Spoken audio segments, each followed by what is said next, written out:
Hello friends, बात करते हैं बेल्स पॉल्सी के बारे में। बेल्स पॉल्सी एक बहुत ही कॉमन न्यूरोलॉजिकल कंडीशन है जिसमें चेहरे के एक तरफ में मूवमेंट्स बंद हो जाती हैं और चेहरे में टेढ़ापन आ जाता है। अक्सर बेल्स पॉल्सी के पेशेंट्स को लगता है कि उन्हें ब्रेन स्ट्रोक हो गई है। हालांकि ब्रेन स्ट्रोक में भी चेहरे में टेढ़ापन आ सकता है, परंतु न्यूरोलॉजिस्ट आपको देखकर ये डिसाइड कर सकते हैं, क्लिनिकली जज कर सकते हैं कि आपको ब्रेन स्ट्रोक हुआ है या बेल्स पॉल्सी।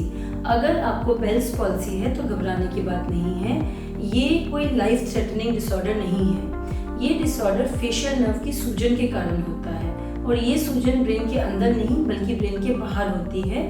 जब फेशियल नर्व ब्रेन से निकलकर कान के पीछे से होती हुई चेहरे की तरफ आती है तो इस पोजीशन पे कान के पीछे अक्सर सूजन आ जाने से ये रोग होता है।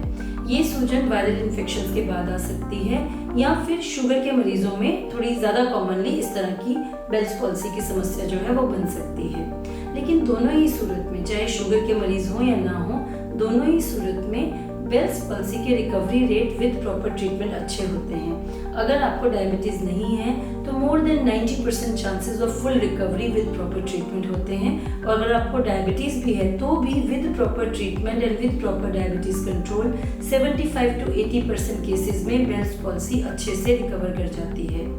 बेल्स पॉल्सी की ट्रीटमेंट में हम दवाइयाँ देते हैं जो अक्सर 2 से 3 हफ्ता चलती हैं। उसके साथ में आँख में ड्रॉप्स डालने को बोला जाता है।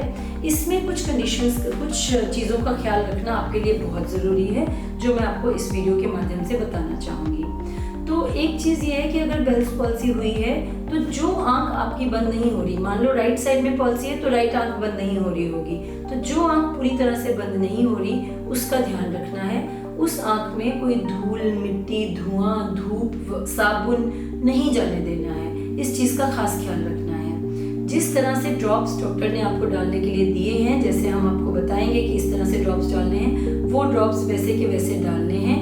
अगर आपकी आँख में, जैसे इसमें आँख में बार बार पानी आता है क्योंकि आँख बंद नहीं होती, तो आँख नेचुरली बार बार आपको लगता है कि साफ करें। तो अगर आँख साफ करनी है तो गंदे हाथ या किसी भी तरह के हाथ आँख पे लगाने नहीं है, आँख को मलना नहीं है, कोई गंदा कपड़ा इस्तेमाल नहीं करना। बेस्ट रहेगा कि आप अपने हाथों को बार बार सैनिटाइज करते रहें, और एक जॉनसन बेबी वाइप्स या कोई भी बेबी वाइप्स जो कि सेफ होती हैं, जिसमें कि ज़्यादा केमिकल्स नहीं होती, वैसे एक डब्बा आप अपने पास रख लें। और जब आपको आँख में लगे कि साफ करना है तो उसमें से एक वाइप निकाली, अपनी आँख को क्लीन किया और फिर उसको फेंक दिया। अगर वाइप्स नहीं ले सकते तो रुई, साफ रुई जो होती है, मेडिकल ग्रेड कॉटन, वो लेके उसके फाहे बना लीजिए। उसको साफ पानी में बॉईल करके ठंडा कर लें पानी को, उसमें वो फाहे डाल दें, और जब आपको लगे तब एक फाहा उठाया, उसको निचोड़ा, आँख को क्लीन किया और उसको डिस्कार्ड कर दिया, ताकि आपकी आँख में कोई इन्फेक्शन ना होने पाए। रात के समय आँख को बंद करके सोना है।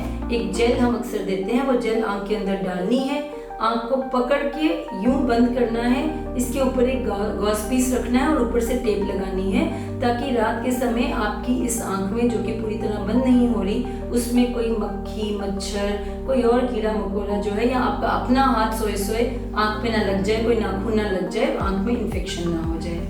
इन सब चीज़ों के बावजूद अगर आपको लगता है कि बेल्स पॉल्सी से ट्रीटमेंट के बीच में अगर आपको लगता है कि कुछ दिनों बाद आपकी आंख लाल हो रही है, तो उसको इग्नोर नहीं करना है, तुरंत जाके अपने डॉक्टर्स को दिखाना है, ताकि वो उसके लिए जो दवा एक्स्ट्रा अगर कुछ ड्रॉप्स देने हैं तो वो हम आपको देंगे। इसके अलावा बहुत इम्पॉर्टेंट है कि फेशियल एक्सरसाइजेस करनी है और फेशियल फिजियोथेरेपी करनी है। तो इसका एक बड़ा आसान सा एक तरीका जो we have invented for our patients है, आजकल व्हाट्सएप तो सारे यूज़ करते ही हैं, तो व्हाट्सएप में आपने देखा होगा बहुत तरह की इमोजीज होती हैं। तो वो जो इमोजीज होती हैं उसमें हर तरह की फेशियल एक्सप्रेशन की एक इमोजी होती है, तो आप उनको मिमिक कीजिए, जैसे कि स्माइलिंग, फ्राउनिंग, मुंह फुलाना, दांत दिखाना, गुस्सा करना, इस तरह की दांतों को कस के बंद करना, इस तरह की जो फेशियल एक्सप्रेशंस हैं वो आप एक्सरसाइज करिए और कई बार करिए। कई बार का मतलब जैसे 50 बार सुबह कर लिया, 50 बार दोपहर को, 50 बार शाम को, 50 बार रात को,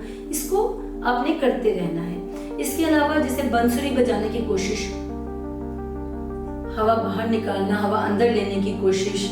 इसके अलावा बबल गम को आप चबा सकते हैं, स्ट्रॉ से स्ट्रॉ से जो पानी पीने की मूवमेंट होती है उसको करने की आपने कोशिश करनी है। तो ये सारी मूवमेंट्स जो है ये आपने दिन में कई बार जो है वो करते रहना है। आप देखेंगे कि शुरू में आपसे ये चीज़ नहीं होगी, आप करने की कोशिश करेंगे, चेहरे की एक साइड हिलेगी, एक नहीं हिलेगी, उससे निराश नहीं होना है, आपने करते रहना है। जब आप करते रहेंगे तो आप देखेंगे 1 हफ्ते के बाद कुछ चीज़ें होने लगेंगी, 2 हफ्ते के बाद कुछ और चीज़ें होने लगेंगी और धीरे धीरे आपकी रिकवरी हो जाएगी।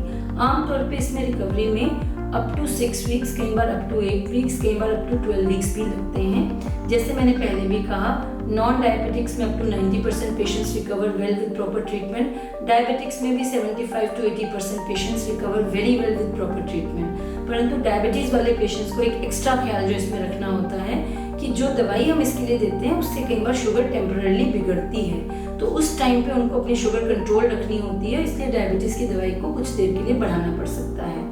इस दवाई को खाते हुए खाने का जो परहेज होता है both for diabetics and non diabetics ये है कि मीठे और तले हुए की मात्रा आपको अपनी खाने में कम रखनी है और डायबिटिक्स को स्ट्रिक्ट डायबिटिक डाइट लेनी है।